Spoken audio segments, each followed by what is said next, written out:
아침을 뉴스로 깨웁니다. YTN 라디오 김호성의 출발 새아침.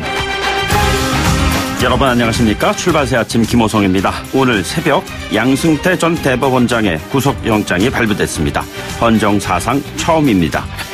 사법부 수장을 지낸 사람이 검찰 피의자 소환에 이어서 구치소에 수감된 것은 최초의 일입니다. 일반적으로 구속영장 기각은 무죄, 발부는 유죄로 인식되는 것이 상식이죠. 양 전 대법원장은 최후 진술을 통해서 현 상황을 수치스럽다고 말했습니다. 바로 그 현 상황에 대한 진실은 이제 법정에서 가려지게 됐습니다. 대법원장 재직 시절에 재판 거래를 했는지, 소송에 개입을 했는지, 사법부 블랙리스트 작성에 관여했는지 등에 대한 사실을 바탕으로 한 진실규명 과정이 본격화했습니다. 양 전 대법원장 측은 사실이 왜곡됐고 자신을 모함한 것이라는 입장을 보이고 있습니다. 만인은 법 앞에 평등한데 그동안 법은 모든 사람 앞에 평등하지 못했습니다. 제왕적 대법원장의 권한을 둘러싼 사법농단 사태의 진실규명, 이제 시작입니다. 1월 24일 목요일입니다. 잠시 후 출발하겠습니다.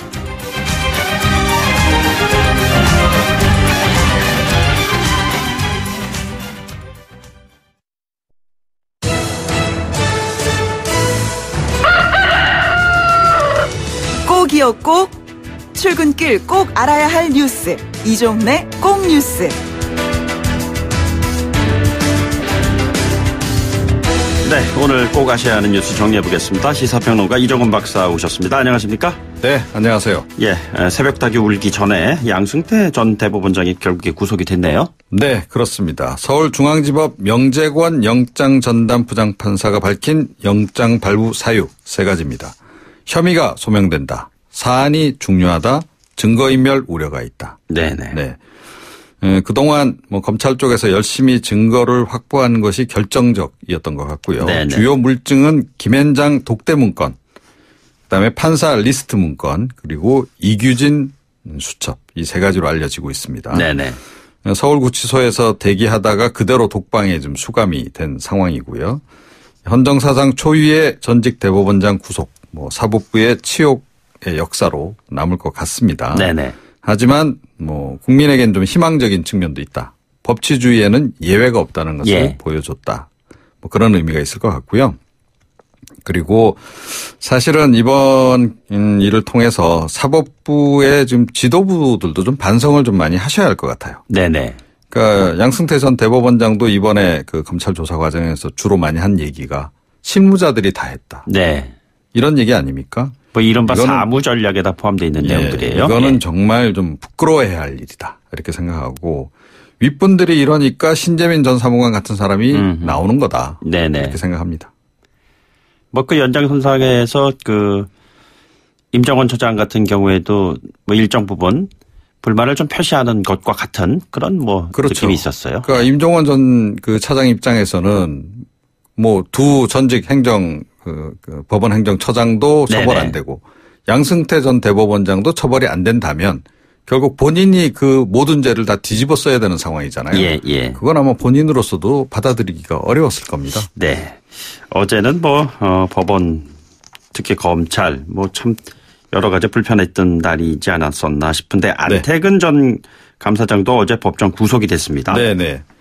이 서울중앙지법 형사 1단독 이상주 부장판사가 이제 어제 자신이 성추행한 서지현 검사에게 인사불이익을 준 혐의, 그러니까 직권남용 권리행사 방해 혐의를 유죄로 판단을 내렸습니다. 네네.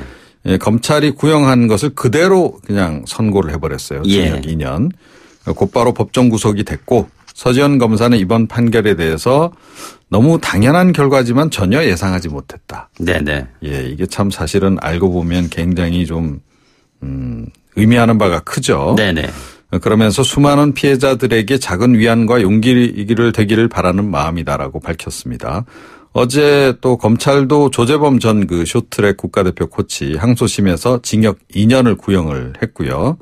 이 심석희 선수가 최근 폭로한 성추행 혐의는 공소장에 추가를 못했습니다. 네네. 이건 이번 재판부가 받아들이지를 않았습니다. 그래서 이 건은 별도로 기소가 이루어질 것으로 보입니다. 그거는 이제 별도 기소로 또 처리되는 거군요. 네, 다시 재판을 또 다른 재판을 하는 거죠. 일반적으로 검찰 구형을 하게 되면 법원에서 판단하는 것이 그보다 조금 낮은데요. 그렇죠. 물론 뭐 예외적인 경우도 있긴 합니다만. 예. 태근 전 검사장 경우는 아주 좀 특별한 경우였다라고 네네. 보는 거죠. 알겠습니다. 그리고 일본 항공자위대 초계기 왜 자꾸 이렇게 근접 비행하는 거죠? 녹음이 필요한 것 같습니다. 아하. 예. 그러니까 우리 그 함정들이 사격 통제 레이더를 가동을 해서 그러면 그 신호음이 포착이 되잖아요. 네네. 그거를 포착하기 위해서 자꾸 지금 근접 비행을 하는 것 같습니다. 예. 왜냐하면 최근에 이제 지난번 그 첫 번째 초계기 그 위협 비행과 관련해 가지고 네네. 증거를 내놓으라 하니까 일본 정부가 최근에 그 경고음이다라고 이제 공개를 했는데 네네. 그게 뭐 웬 잡음이냐 이래갖고 우리 국방부가 이거는 그 경고음이 아니다라고 예. 이제 정의 내리지 않았습니까? 네네. 자 이렇게 되니까 이제 제가 보기에는 그 약간 조작된 그 음향 같아요. 그러니까 이제 명백한 뭔가 증거를 확보를 해야 되는데, 그러니까 다시 녹음을 해서 이거 예전에 처음 그랬던 거다라고 이야기를 하기 위해서 지금 그러는 예. 거 아닌가라고 생각이 됩니다. 지금 뭐 22일에 일본 방위성이 그래서 실무협의 중단한다라고 좀 이제 선언을 이제 한 상태인데 이런 상태에서 하루 만인 어제 그 이어도 서남쪽 131km 해상에서 이제 우리 대조영함 네네. 540m 떨어진 곳 높이 60 내지 70m로 나는 네네.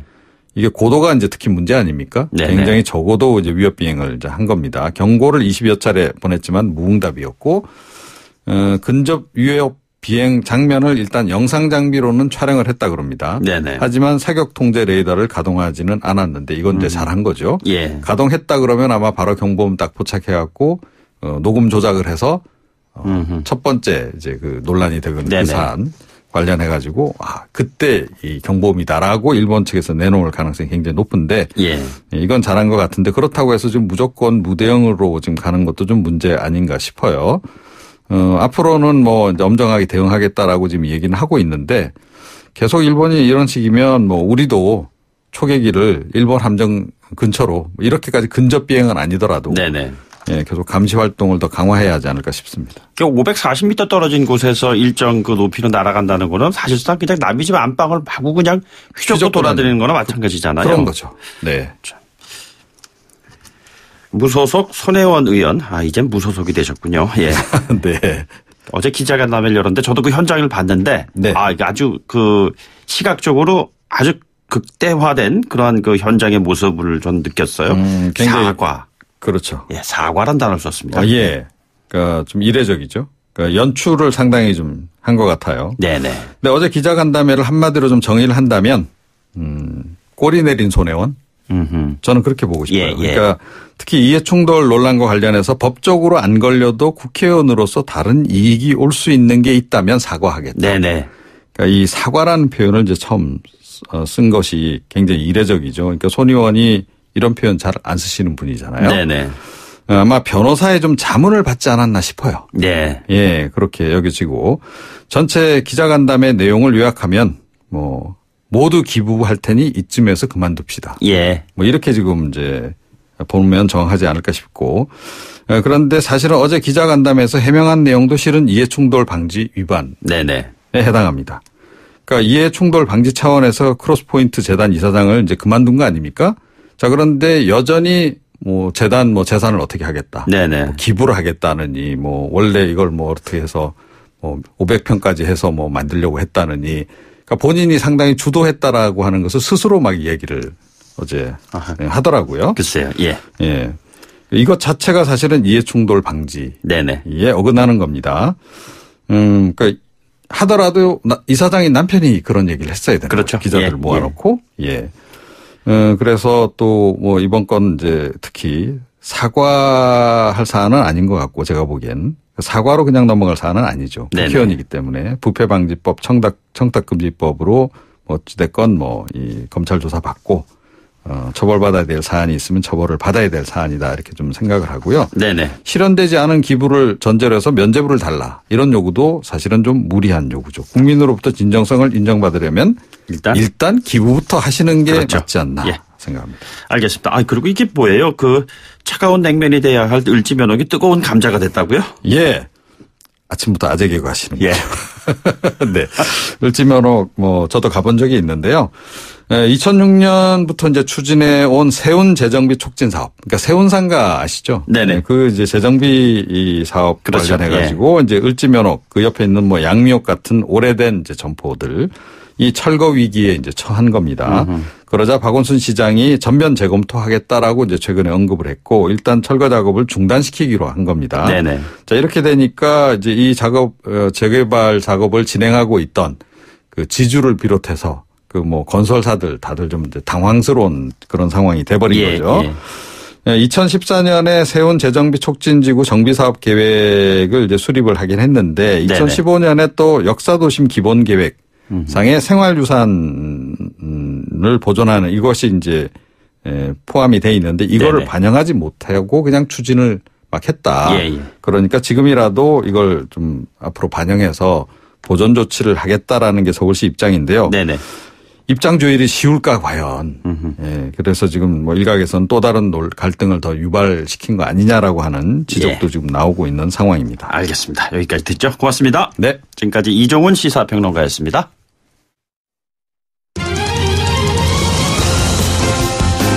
가장 뜨거운 이슈. 오늘의 헤드라인. 출발 새 아침 헤드라인 인터뷰.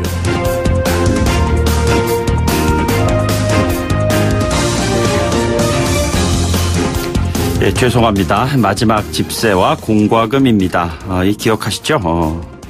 5년 전인가요? 송파 세 모녀 사망 사건에 있었던 그 메모 내용이었습니다. 최근에요.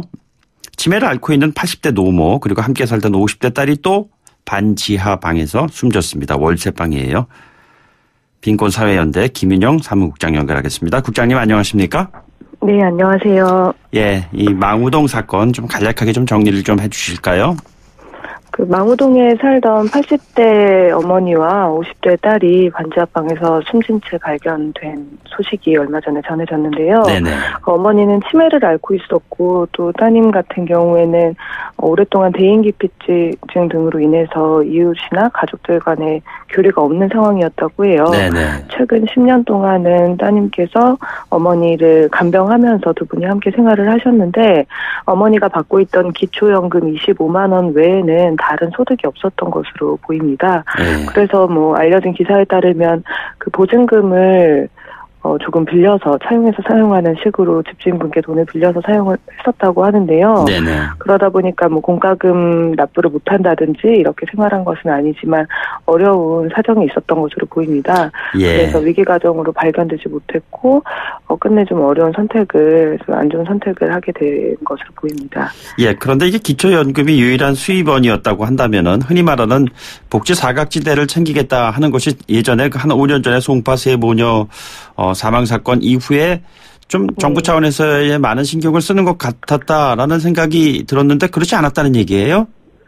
사실 당시 송파세모니아 사건 이후에 송파세모니아법이라는 게 통과가 됐었죠. 근데 이제 시민사회단체에서는 송파세모니아법이 있어도 송파세모니아는 지원받지 못한다라는 내용으로 비판을 했었는데요. 사실 큰 차이를 가져올 만한 법안은 아니었습니다. 기준선이 기존과 대동소이하고 또 뭐 근로능력이 있는 수급자들에 대한 제한이 없어진다든지 이런 전격적인 조치가 없었고 특히 가장 중요한 부양의무자 기준을 비롯해서 전격적인 변화가 있지는 않았거든요. 근데 이번 정부 들어서 부양의무자 기준 폐지를 비롯해서 여러 가지 공약사항이 등장을 했는데 아직 완전히 완수가 되지는 않은 상황입니다. 그렇다 보니까 여전히 복지 사각지대의 문제가 끊이지 않을 수밖에 없고 특히 송파세모녀의 경우에는 아무런 지원을 받지 못했었다라는 게 굉장히 이슈였잖아요. 그래서 신청을 한 적이 없기 때문에 지원하지 못했다. 뭐 이렇게 얘기하기도 했지만 당시 지인들이나 이웃들의 증언을 통해서 신청을 했었지만 그냥 이제 구두로 거절을 당했다라는 게 밝혀지기도 했었어요. 그래서 저는 사실 좀 의구심이 드는 것은 이분들 역시 정말로 지원 신청을 한 번도 안 했었을까라는 점이고요. 그리고 또 한 가지는 어머니가 기초연금을 받고 있었기 때문에 어쨌든 어머니의 소득이 25만 원 외에는 전혀 없다라는 사실 정도는 인지할 수 있었다는 거죠.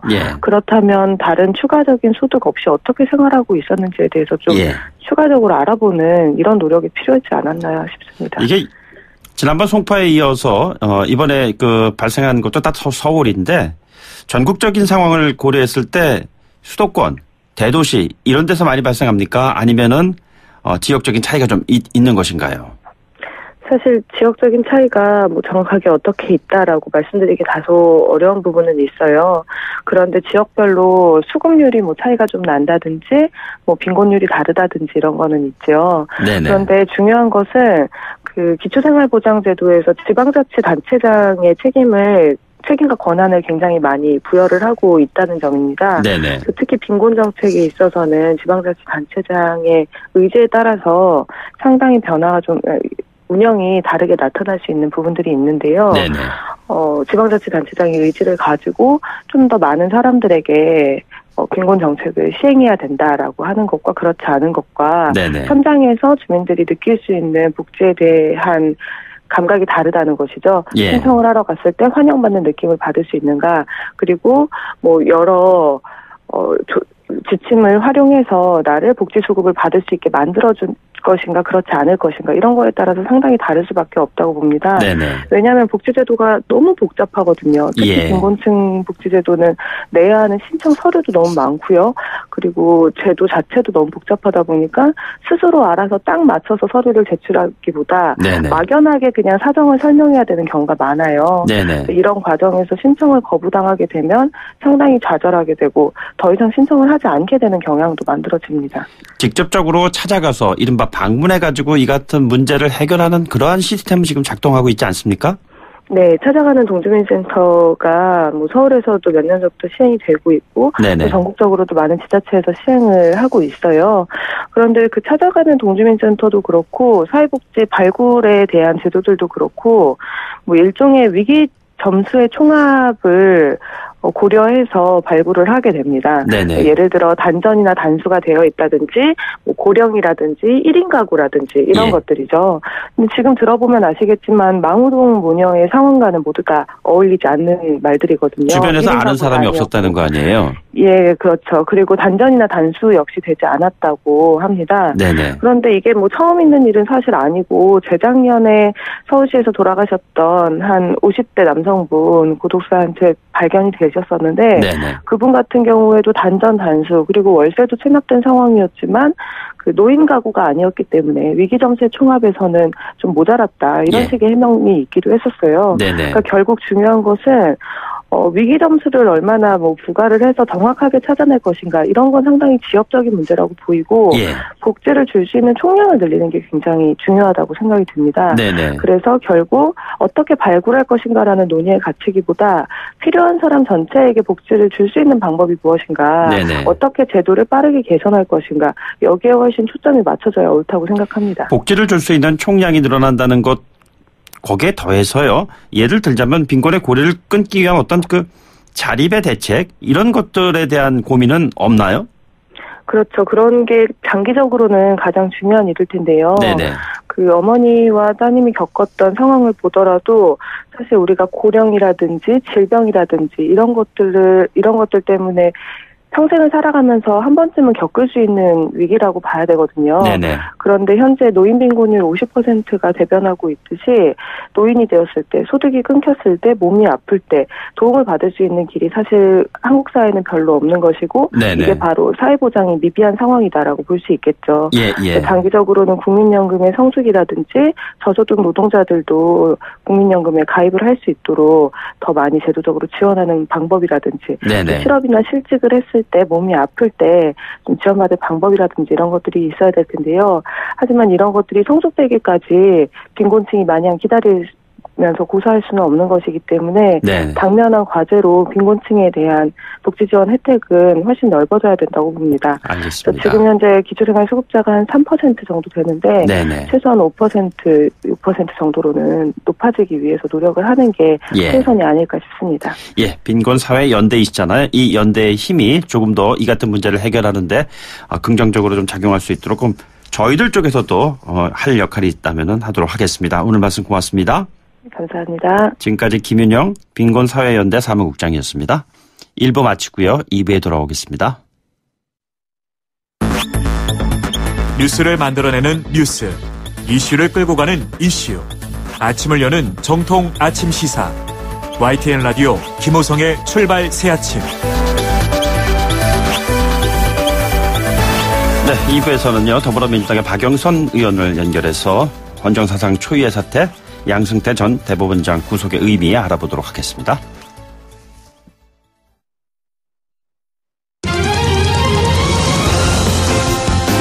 가장 뜨거운 이슈. 오늘의 헤드라인.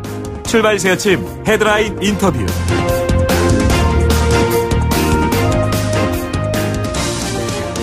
네, 사법농단 의혹의 정점으로 지목된 양승태 전 대법원장이 결국 구속됐습니다. 전직 대법원장이 구속된 건 사법 사상 초유의 일이죠. 국회 사법개혁특별위원회 위원장 맡고 계시는 분이시죠. 더불어민주당의 박영선 의원을 전화로 연결하겠습니다. 의원님 안녕하십니까? 네, 안녕하세요. 예, 오늘 새벽 양승태 전 대법원장 구속 어떻게 지켜보셨는지요? 네, 정말 지금 말씀하신 대로 법원의 가장 수치스러운 날이다라고 생각이 됩니다. 네네. 그러면서 또 한편으로는 법원이 이번 사법농단 사태를 매우 심각하게 보고 있다는 메시지를 던졌다. 네네. 저는 이렇게 생각도 되고 있습니다. 네네. 그래서 앞으로 이러한 그 양승태 대법원장의 구속을 계기로 해서 정말 사법개혁이 제대로 이루어져서 정의로운 대한민국이 정말 만들어질 수 있도록 그렇게 우리 모두가 노력해야 되겠다라는 그런 생각을 했었습니다. 네. 지난번에 박주민 의원을 저희들이 연결했을 때 구속영장 발부될 수가 있겠는가 좀 회의적으로 본다라는 얘기까지 나올 정도였었거든요. 그런데 네. 이번에 영장 발부가 된 것에 대한 의미를 어떻게 부여해야 할까요? 저는 일단은 이 영장이 저는 발부될 것이다라고 생각을 했었는데요. 네네. 그 이유로는 그 증거, 그러니까 그 일본 전범기업을 대리한 김앤장 법률사무소 변호사에게 심리 계획을 누설한 독대 문건에 네네. 대한 증거 하나 하고요. 예. 또 이규진 판사의 수첩. 이 두 가지 때문에 이거 피해가기 좀 힘들 것이다라는 생각을 좀 했었습니다. 네네. 그리고 또 한 가지 아쉬운 것은 그 양승태 대법원장님께서 스스로 구속영장이 발부되도록 자초한 면도 저는 있다라고 생각됩니다. 예. 왜냐하면 끝까지 이제 혐의를 부인을 하셨고요. 이러한 네네. 증거가 있음에도 불구하고. 그래서 이런 어떤 끝까지 혐의를 부인한 부분에 있어서 신뢰성 문제와 이제 이것이 직결되지 않습니까? 네네. 그리고 또 하나는 그 대법원 앞에서 기자회견을 하셨는데 이 기자회견 당시에 후배 판사들을 언급했어요. 예. 그렇다면 전직 대법원장이라는 지위가 현직 판사들에게 영향을 미칠 가능성이 있다라는 것을 스스로 보여준 것이죠. 네네. 그러니까 이거야말로 정말 이해충돌과 관련된 부분이다라는 생각이 들어요. 네네. 그래서 이러한 어떤 부분, 자충수를 둔 부분들을 오히려 그 전직 대법원장으로서 좀 더 당당하게 임하셨으면 더 좋지 않았을까 하는 그런 생각을 합니다. 네. 이른바 그쪽에서는 소위 사무전략, 지시한 적 없다, 보고받은 적 없다, 기억이 없다, 범죄가 되지 않는다. 이것을 견제해 온 것이 오히려 스스로 발등을 찍는 것이 된 것이 아니냐 이런 분석이 있는데 그렇다고 보시는지요? 네, 저도 거기에 동의합니다. 네네. 네. 그러나 이 같은 그 이면에는 검찰 단계를 넘어서서 법원 가서 싸우겠다 또 이런 의미도 있다라고 보는 분들도 적지 않은 것 같습니다.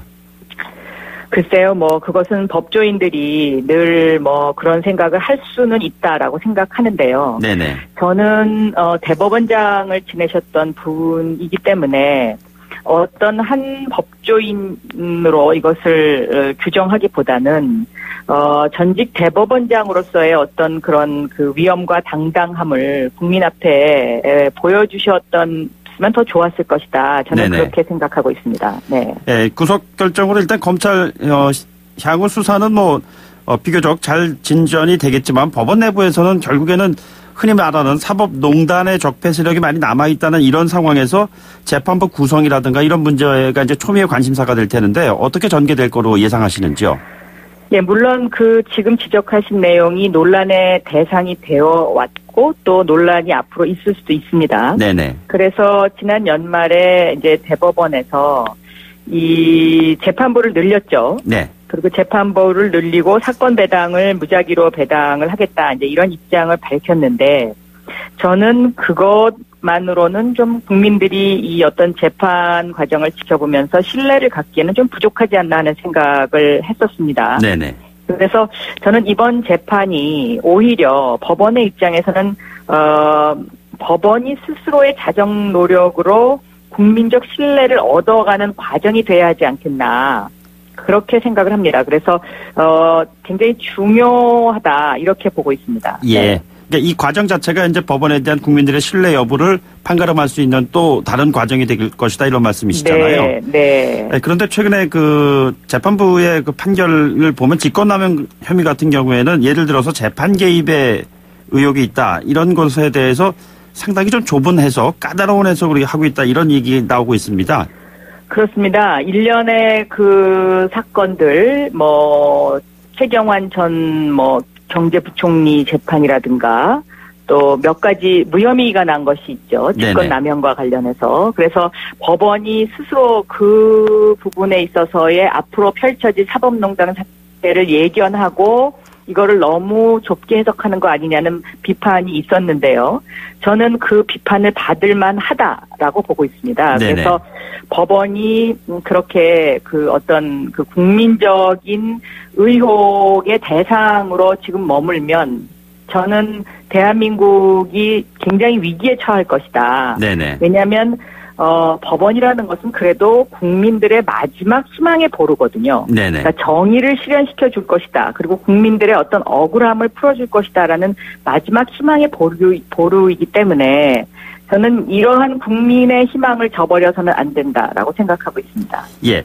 정작 당사자였던 양승태 전 대법원장이 본인이 구속될 거라고 예상을 했을까요? 글쎄요. 그거는 잘 모르겠습니다만은 아마도 예상을 하지 못했을 것이다라고 저는 생각하고 있습니다. 왜냐하면 그 박명대 고용한 전 대법관들 구속영장도 잇따라 기각되지 않았습니까? 네. 그러한 연장선상에서 이번 그 양승태 전 대법원장이 수치스럽다라는 그런 그 표현을 썼다고 하는데 이 부분 어떻게 받아들이셨는지요? 검찰 수사를 받는 것이 수치스럽다 이렇게 말씀을 하신 걸로 제가 네네. 알고 있습니다. 네. 그런데 저는 그 말씀을 들으면서 오히려 이제 저는 이런 생각을 했습니다. 이 사건이 검찰과 어떤 법원의 감정 싸움으로 지금 번지는 것 이런 것은 저는 좋지 않다고 생각하고요. 네네. 그렇기 때문에 공수처가 필요하다. 제3의 기관에서 보다 더 객관적으로 이것을 들여다볼 수 있는 그런 기구가 필요한 것이 이것도 또 하나의 이유가 될 수 있겠다라는 그런 생각을 했었습니다. 예. 네. 의원님 그 공수처 말씀하셔서요. 그럼 공수처 질문 네. 좀 드리겠습니다. 현재 네. 국민청원도 20만 명을 넘어섰고요. 그런데 네. 한국당은 여전히 강하게 반대하고 있어서 전망이 밝지 않다 이런 얘기 나오고 있습니다. 어떻게 하실 것인지요? 그렇습니다. 예. 검경소위에서 공수처법이 논의가 한 차례 있었습니다. 네네. 그런데 논의는 했지만 자유한국당은 반대를 하죠. 네네. 근데 자유한국당의 반대 논리는 굳이 상설특검이 있는데 이것을 할 필요가 있겠느냐라는 것입니다. 그렇습니다. 예. 그런데 저는 거기에 오히려 모순이 있다라고 생각합니다. 왜냐하면 이 상설특검이라는 것은 사후 약방문이거든요. 네네. 그러니까 현재 상황을 지켜볼 수 있는 모니터링할 수는 없는 상황이기 때문에 저는 그 상설특검으로는 이러한 어떤 그 공직자들의 비리를 걸러내기는 좀 부족하다. 네네. 이렇게 생각하고요. 네. 정말 그 자유한국당이 공수처라는 이름이 싫다면 그래서 제가 대안으로 낸 것이 상임특검제. 그러니까 기구특검을 하자. 네. 특검이 항상 있는 거죠. 예. 지금처럼 어떤 사안이 벌어지면 사후 약방문격으로 여야가 합의를 해서 시간을 끌면서 특검을 하니 많이 이렇게 매번 싸울 게 아니라 네네. 아예 특검을 한 사람을 계속 정해놓고 상시적으로 있는 체제를 만들면 어떻겠느냐라는 것이 이제 저의 대안이고 자유한국당이 반대를 하기 때문에 제가 이제 이 어떤 협상과 법 심의를 이어가기 위해서 이제 자유한국당에 던져놓은 상태고요. 네네. 여기에 대해서 자유한국당에 아직 답은 듣지를 못했습니다. 그런데 사실상 자유한국당의 그 속내는 공수처를 만들어주면 우리 또 야당만 탄압하는 것 아니냐 하는 이제 이런 어떤 약간의 그 두려움이랄까요? 뭐 이런 어떤 속내가 좀 있어 보이고요.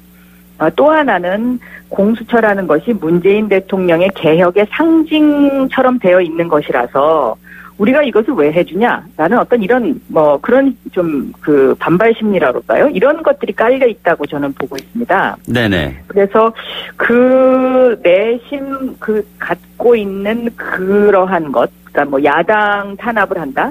저는 이것은 자유한국당이 늘 여야가 바뀌듯이 이제는 이제 그런 시대는 지나갔다라고 생각하고 있고요. 네네. 오히려 그런 걱정이 있다면 공수처장을 어떻게 중립적인 인사로 앉힐 것이냐에 대한 논의를 이어가는 것이 맞다라고 생각을 합니다. 네네. 우리가 예를 들면 과거에 그 군사 정권에서 총이 법인 나라에서 어떻게 보면 검찰공화국 칼이 법인 나라로 이제 옮겨갔고, 이제 칼이 법인 나라에서 정말 법이 법인 나라로 바꿔야 되는 이런 그런 저는 아주 절체절명의 그런 시기에 와 있다고 생각합니다. 네네.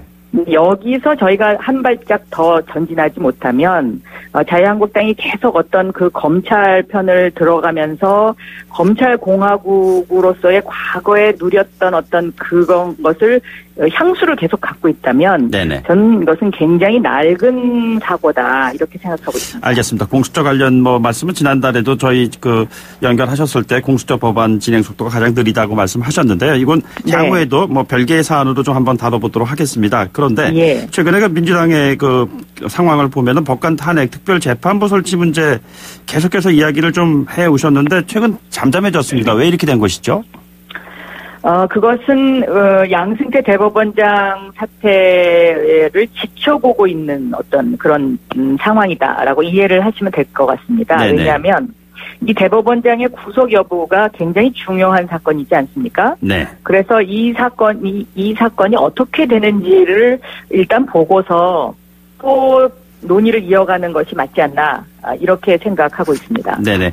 그런데 일부에서는 그 재판 청탁과 관련해서 국회 쪽에서도 연관되어 있는 사안들이 좀 많이 있어서 이것이 지금 더뎌지는 것이 아니냐는 얘기가 나오고 있고요. 구체적으로 서영교 의원 같은 경우에는 같은 당이시지만 최근에 이제 민주당이 누구보다도 사법개혁의 목소리를 높여오는 과정에서 이 같은 것 때문에 주저주저하는 것이 아니냐라는 지적도 있습니다. 어떻게 생각하고 계십니까? 저는 서영교 의원 그 일로 가장 지금 가슴 뜨끔하고 있는 곳은 자유한국당이다라고 생각합니다.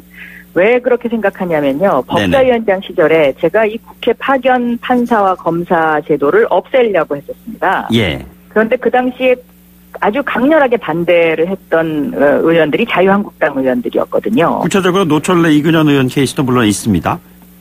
네, 그러나 이제 그 검찰이 그분들 노철래 이근현 의원은 지금 이제 현직 의원이 아니고요. 네네. 이 서영교 의원을 굳이 그렇게 공소장에 언급한 것에 대해서는 여러 가지 저는 뭐 설왕설래가 있다라고 들었습니다. 네네. 그리고 검찰에서 오늘 아침에도 기사에 보면 왜 검찰에서 자유한국당 의원들도 재판 청탁을 한 사례가 있다라는 정도만 이야기를 하고 이름을 밝히지 않느냐라고 네네. 그것을 쓴 기사가 눈에 띄어요. 예. 그런 것을 보면, 지금 이 서영교 의원의 일과 관련된 부분은, 국민적 시각에서는 물론 잘못된 것이지만, 이 사법개혁, 그리고 검경 수사권 조정, 공수처를 만들려는 더불어민주당에게 검찰이 과거에 그런 어떤 자신들이 누리고 있었던 권력을 놓고 싶지 않은, 네네. 그런 어떤 과거의 오만함이 다시 지금 시작되고 있는 것 아닌가 하는 그런 오해를 사기에도 저는 일리가 있는 부분이 있다라고 생각합니다. 네네. 왜 제가 그런 생각을 하냐면 최근에 그 검찰이 페이퍼를 3장을 만들어서 의원실을 각각 방문을 하고 있더라고요. 예. 그런데 제가 그 페이퍼의 내용을 보니까 예를 들면 어느 법조문, 검경 수사권 조정과 관련해서 어느 법조문에 무엇이 이게 문제가 있어서 이런 어떤 설명을 써 있는 그러한 이제 그 문건이면 네네. 제가 그거는 충분히 할 수 있는 일이다라고 생각을 하는데 그 문건은 그런 내용이 아니고요. 왜 우리는 검경수사권 조정을 반대하지 않는다. 그런데 왜 자치경찰 제도는 하지 않느냐. 네네. 그리고 각 의원들, 사법개혁특위 의원들의 발언 내용을 담은 그런 문건이에요. 네네. 그러면 이것은 그 사법개혁특위 의원들이 검찰의 입맛에 맞게 발언한 사람들의 어떤 그 이름을 거기다 적시를 해놨어요. 네네. 그러면 이거는 사법개혁특위 의원들의 일종의 그 토론을 저해하는 요소가 되거든요. 예, 예. 저는 그래서 이런 행동은 해서는 안 된다라고 생각하고 있습니다. 네네. 마지막으로 그리고 이것은 검찰의 월권 행위다라고 생각합니다. 예, 한국당 현직 의원의 이름 공개하지 않은 부분에 대해서 지적을 하고 계셨는데 서영구 의원에 대한 당 차원의 대응에 대한 생각은 어떻게 갖고 계시는지요? 지금 예를 들면 저는 국민적 시각에서는 이것이 충분히 비판받을 소지가 충분히 있다고 생각하고요. 네네. 또 서영교 의원 개인적으로는 상당히 억울한 면도 있다라고 저는 생각을 하고 있습니다. 예. 그래서 이 부분은 당 지도부가 이 부분에 대해서 상당히 수기를 하고 있다라고 듣고 있습니다. 네. 네. 마지막 질문 드리겠습니다. 위원장이시니까요. 사법개혁특위 지난번에 지각 출발했다고 말씀하셨는데 2월 국회에 좀 마무리되나요? 아니면 4월까지 가야 되는 건가요? 2월 지금 현재 검경 수사권 조정은 이제 그 7부 능선 한 8부 능선까지 와 있고요. 네네. 공수처는 한 번 정도 심의를 했습니다. 네네. 그리고 법원 개혁과 관련된 부분은 고등부장 제도를 폐지하는 것 정도의 여야의 공감대가 형성돼 있는 상황이라서요. 예. 2월 달에 열심히 하면 이 세 가지 중에 한 가지 정도는 마무리할 수도 있을 것 같은데 제가 보기에는 그래도 4월 정도까지는 논의가 필요하지 않나 싶습니다. 알겠습니다. 네. 오늘 말씀 여기까지 듣죠. 고맙습니다. 네, 감사합니다. 네, 지금까지 더불어민주당의 박영선 의원이었습니다. 네, 출발새 아침 3부에서는요, 여론택배 요정 뚱커벨 배종찬 소장과 함께 할 예정입니다. 그런데 주제가 오늘 그랜드 캐년에서 추락한 유학생에 대한 사고 소식 관련된 여론을 알아보고자 합니다. 국비를 지원해서 이 유학생을 데리고 와야 하는 것이냐에 대한 의견들이 좀 다양한 것 같아요. 의견 주시면은 저희들이 방송 진행 도중에 소개해드리도록 하겠습니다. 샵 0945, 샵 0945 유료 문자 그리고 무료로 애플리케이션 유튜브 통해서 받도록 하겠습니다. 잠시 뒤에 돌아오죠.